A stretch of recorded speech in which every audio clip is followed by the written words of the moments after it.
بسم الله والصلاة والسلام على رسول الله الكريم. أهلا وسهلا بالمتتبعات الحلوات، جمعة مباركة للجميع.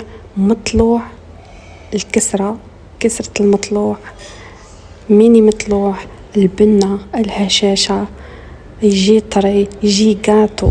هذه الوصفة تجي ميكس بين الخميرة وبين الخساس، يعني ما هيش خميرة معجنة، ما تجيش معجنة خميرة، وما تجيش كيما الخساس يابسة خلاص، ماشي يابسة يعني حاكمة روحها. هذه الوصفة 10/10 تصلح للضياف، تحمر لك وجهك.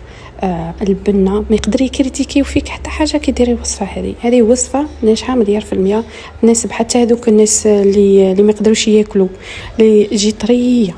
عندنا بسم الله البول الاول عندنا تاع دقيق راهو شويه ناقص، ماهوش هذاك المليح بزاف.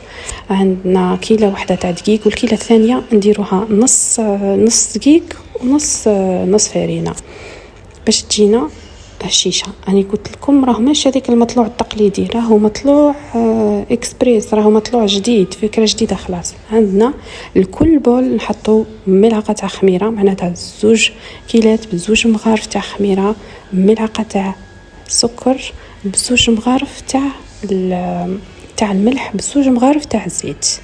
وهذه هي الوصفه، ما بلا اي تغييرات، بلا اي حاجه ثانيه. ونروحوا اكيد نروحوا نحطوا الماء دافي ندفيوه باش نبلوا العجين تاعنا كيما العاده والعبيد.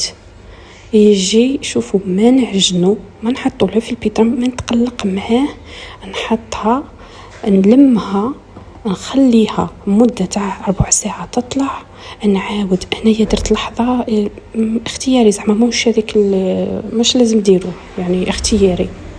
راه باقا قولي غير حبة عظمة وما نكملوها، لا زعما العظم ما كانش تمسخر برك. هنايا نحطوا الماء تاعنا الدافي. سيداتي راهي العجينه هنايا راهي قريب حتولي كيما خبز دار، بصح لا هي ماشي خبز دار. نحكموا نلمو هذيك العجينه. اني حتى مع الاول ما لميتش، ما رحت تسمى ما عجنتهاش بيديا، راني لميتها بالملعقه الحطبيه الخشبيه فقط. انا حندير كيما داك خبيزاء لموها فقط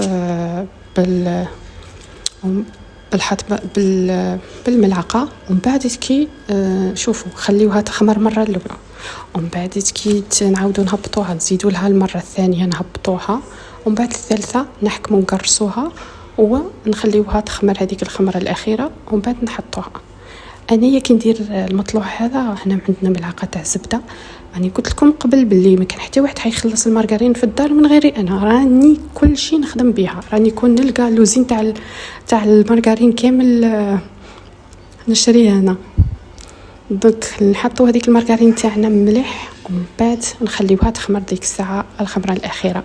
شوفوا المطلوع هذا انا كيفاش ندير طريقتي، نحط كميه مليحه، يعني حتى ذو 2 بول هذو 2 كيلات هذو ندير 4، ونحط كونتيتي كبيره فرد مره نطيبها كامل ونحطها نخبيها في الكونجيلاتور باش ما نقعدش كل مره نتشوط في الطابونه، كل مره وانا نشعل في الغاز، كل مره وانا نعجن.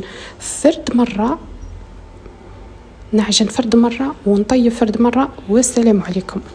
عندنا هنايا بعد ما طلعت ندير لها، بعد ما تطلع هذيك الطلعه الاخيره نزيد لها ملعقه تاع المارغرين الاخيره سيداتي. وما تبخليش على روحك باش تجينا الشيشه والطريه. ثم كما قلنا بعد ما طلعت هذه الطلعه الاخيره طول، نزيد لها ملعقه صغيره تاع المارغرين. بما انه الحراره راهي في 60، دونك انا ما نجي ندورها كان نلقاها خلاص راهي راهي طلعت وحدها. يعني هذو الخبيزات هذو الوخبوزات هذو يصلحوا للصيف. ونعودوا لها سيداتي. راني شوفوا في التسجيل راني نتعذب بزاف باسكو التسجيل راني نعاودو قداه المره. اذا عجبكم الفيديو اكيد سيداتي ما تنسونيش بلايك وكومنت وشير باش تشجعوني ان نقدم محتوى اكثر واكثر. بعد ما نقرصوهم اكيد انا شوفوا راهم يبانوا كبار بصح هما راهم صغار، هما في الحق راهم كي ميني مطلوع. يعجبوني هكا في الطياب. هما في الطياب صح ياخذوا شويه وقت، بس صح يجيو باهيين، يجيو باهيين بعدا في التقديمات تاعهم، يجيو باهيين، يصلحوا مع الشوا، يصلحوا في رمضان، يصلحوا حتى الناس الكبار مثلا اللي ما يقدروش ياكلوا سنيهم مثلا.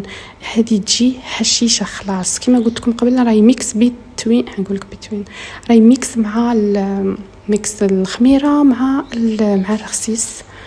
وهذه العفسه اللي نديرها مع انا هذه ابتكار لازم نديرها.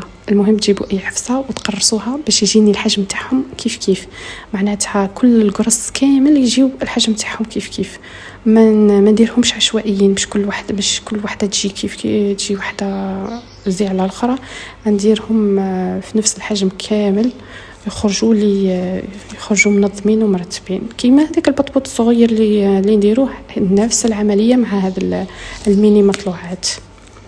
هذا الطاجين تاع الحديد شوفوا راني ما نشتيهش، يجيني شويه كريسك فيه، مولفين بالطاع الطيب صح يطيب مليح، ريحه جاي طيب مليح. عندي هنايا اش نحتاج، يعجبني بزاف بابي كويسون، راني ما نطيشوش، راني نعاود نزيد نخدم به مره وزوج ثلاثه، يساعدني بزاف وعملي. وهذا هو الشكل تاعهم، يجيو هشيشين، تقدري تبعثي حتى لجارتك، علاش لا. شكرا مشاهده.